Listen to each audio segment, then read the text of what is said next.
Well, good morning, good afternoon, good evening. Greetings, my friends. It's time for another Walkin and Talkin Tuesday video with me, Celine Driver.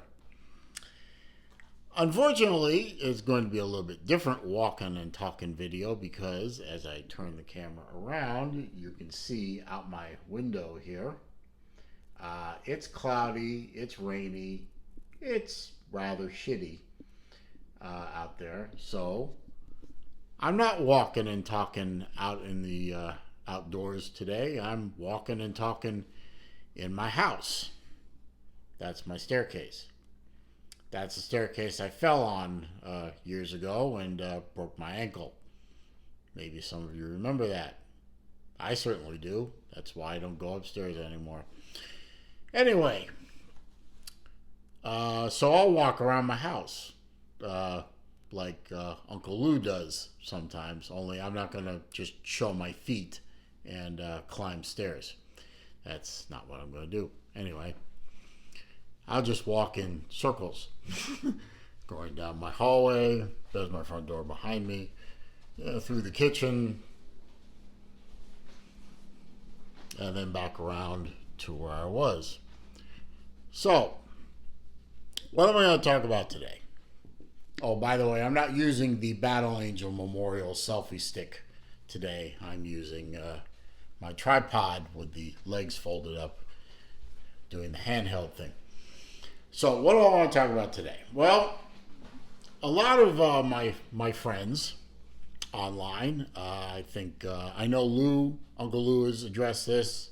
I'm pretty sure BBD addressed it. I'm pretty sure Big Dog Brett, Pigskin Pete, D4, other folks have addressed it. Time for me to address it.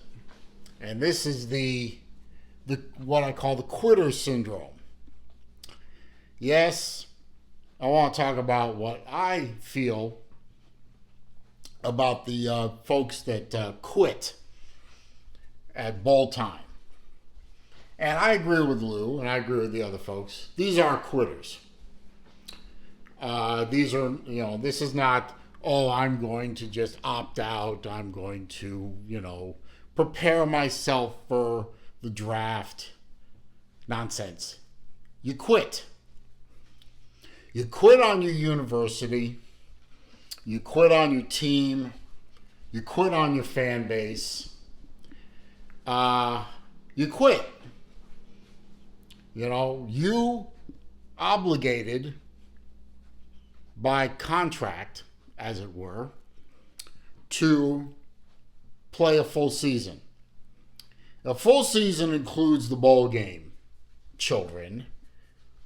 And that's what you are to me. You're children. You're spoiled little children. And you committed to the university, pardon me, to the team, to the fans, to play a full season. And if your team was fortunate enough, or good enough, or whatever, to win 6 or more games and become bowl eligible, that includes the bowl game. So this nonsense about opting out pisses me right the fuck off. Okay? Now, obviously, that's just, the simple answer.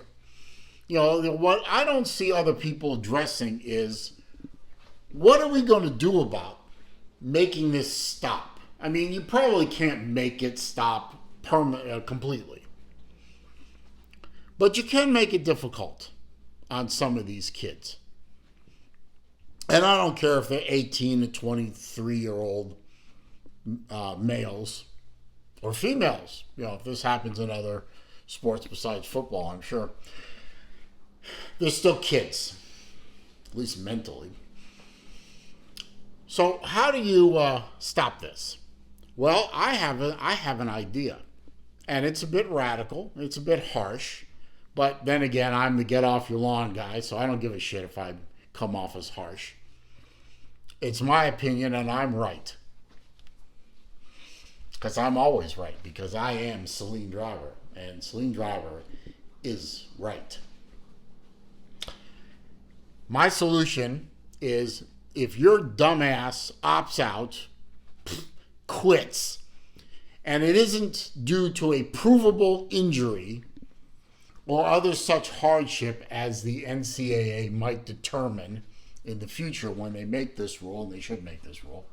If you quit for no goddamn good reason other than you're a quitter,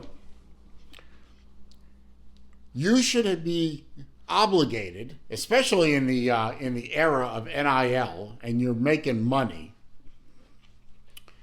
you should be obligated to pay the school back for that year's scholarship. And it's very easy to figure out how much a year of education costs. Or if you want to narrow it down to a semester, fine. But I think a year. You can add up the tuition and the books and the dorm costs and the meal costs. These are all very easy to calculate, so don't come at me with, oh, we don't know, Celine Driver, how much all that stuff costs. Bullshit. I send one kid all the way through university. By the way, shout out to my older daughter for graduating and getting her master's degree a few days ago. And I'm still sending my younger daughter through college. I know what a semester tuition costs. I know what the books cost. I know what rent costs. I know what all those cost because I write the goddamn checks. Okay? And any parent who had to write a check for their kids' higher education knows that those costs can be easily determined. And you didn't complete your year of obligation to the team, to the university. Ergo, you broke your contract with the school.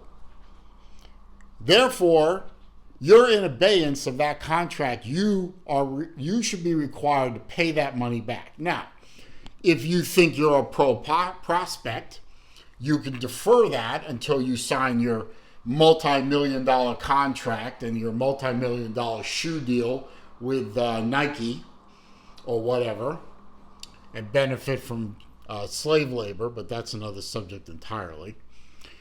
And you can pay it back then.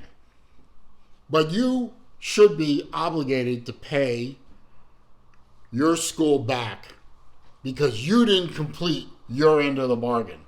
Their end of the bargain was they house you, feed you, educate you, and give you the opportunity to play football for the school. Your end of the bargain is you play the game unless you are injured or otherwise incapacitated with hardship and you can no longer perform on the field or court or whatever. You owe the university money. And here's the extra fun part for those of us, not us, but those who attended public universities. For those of you who didn't complete grade school, a public university is a university funded by tax dollars, as opposed to a private university, which is funded by tuition costs, etc. Like, University of Miami is a private university. No, I believe Notre Dame is a private university. Whereas a public university is like Florida, Georgia, Alabama, Florida State, etc., etc. In the case of a public university, that's my money. Even if you went to Florida State or Central Florida or South Florida or whatever, or Florida, and you quit on your team, you burned my tax dollars. I want my money back, goddamn you. You used my tax dollars to further your football career, allegedly educate yourself, although I've listened to some of these so-called graduates of these universities. Some of them can't even speak English. I doubt that any of them can do basic math, but that's another subject for another day. You burned my tax dollars, sunshine. I want my money back. You didn't complete your end of the bargain. You owe me money.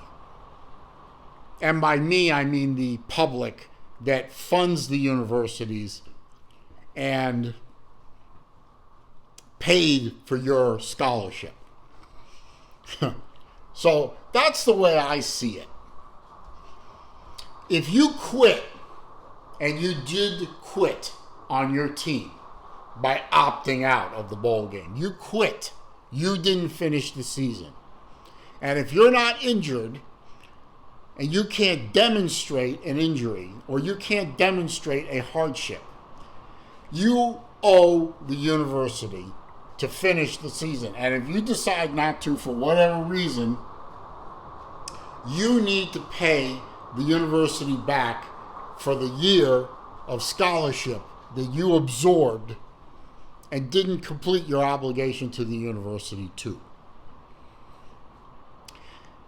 Now, I realize my point of view is probably full of holes, and I'm sure down in the comments section, a lot of you are going to shoot more holes in it, and that's fine. You know, part of why I do these things is to create discussion points.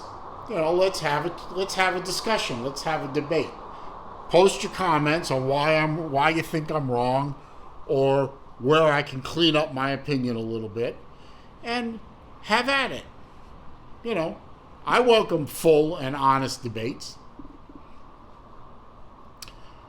But that's how I see it.